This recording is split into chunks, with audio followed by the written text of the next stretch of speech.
Auto industry layoffs are coming, and this time they're hitting harder than before.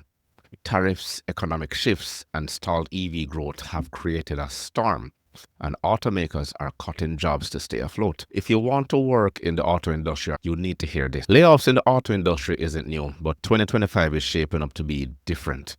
This isn't a seasonal restructure. The predicted job cuts are tied to deeper shifts, rising tariffs, global competition, declining car demand, and the long, expensive pivot to electric vehicles. General Motors, Porsche, Ford, Tesla, big names, big problems, and each is dealing with slow sales, higher production costs, and public pressure to localize jobs. But while that sounds good in theory, in practice, the short term is hitting workers first. If you're watching the auto sector or work in it, the situation unfolding right now is worth your attention. Before we dig in, hit that thumbs up button for the algorithm. Let's get into some analysis that just may help you understand how this could affect your job, your wallet, or even your next vehicle. The layoffs have already started.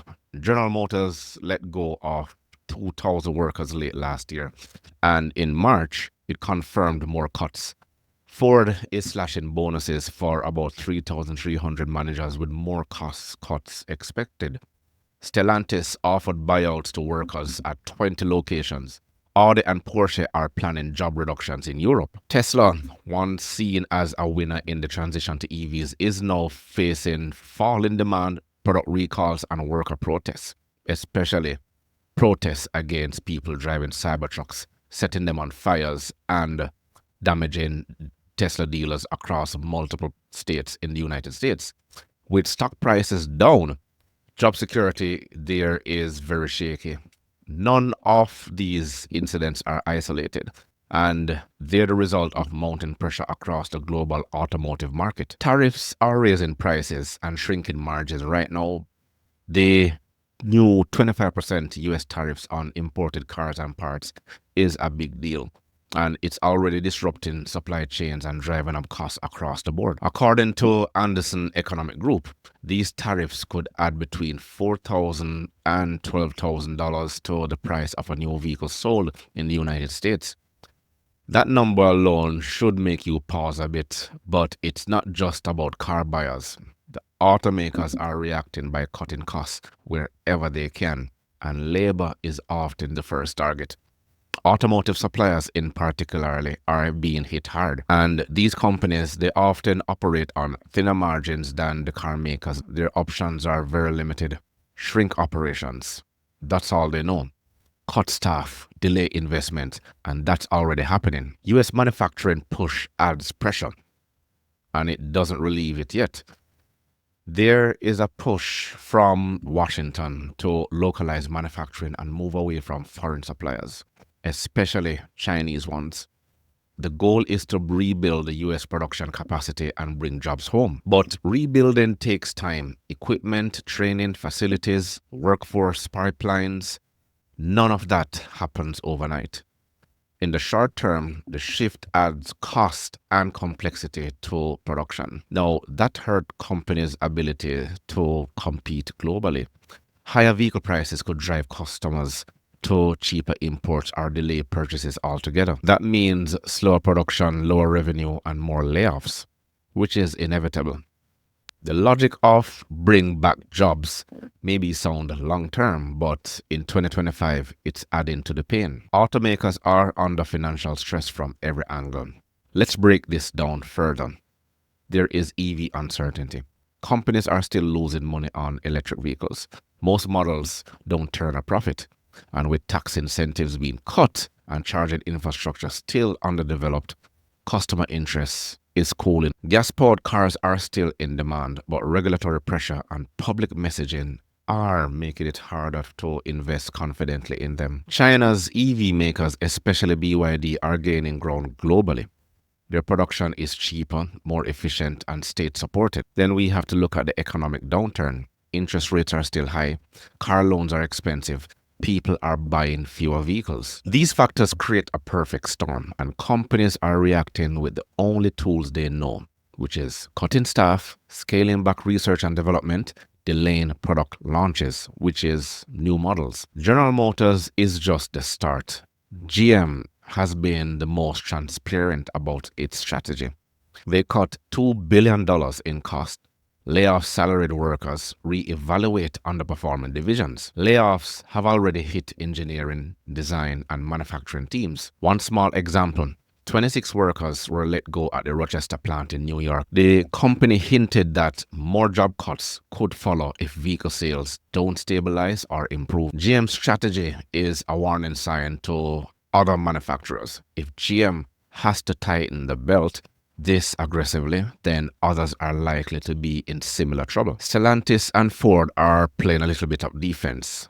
Stellantis is trimming labor costs by offering voluntary buyouts, targeting older, higher-paid employees to free up budget for EV development. The company is trying to restructure quietly without drawing too much attention to itself. Ford is expected to reduce spending on stock bonuses and limit management perks. CEO Jim Farley has already warned that scaling back federal EV incentives could put thousands of US jobs at risk, and that's significant. Ford relies heavily on public support to keep its EV plans on track. Without it, the entire roadmap gets shaky. Let's look at Tesla, which was the unlikely loser in the new era. Tesla was expected to be the post-tariff frontrunner. It builds in the US and does import heavily from China, but that's not how it's being played out. Demand is falling. Cybertruck recalls damage credibility. Union pressure is increasing. Worker protests are spreading, and the stock price is underperforming. Tesla's leadership hasn't managed the transition smoothly as many expected. And despite its position, it may end up laying off more workers in 2025 as their margins are shrinking. Then there is Porsche, Audi, and Volkswagen. Global impacts matter. In Germany, Porsche and Audi are both considering job cuts. While those don't affect the United States directly or here in North America, they reflect a global shift.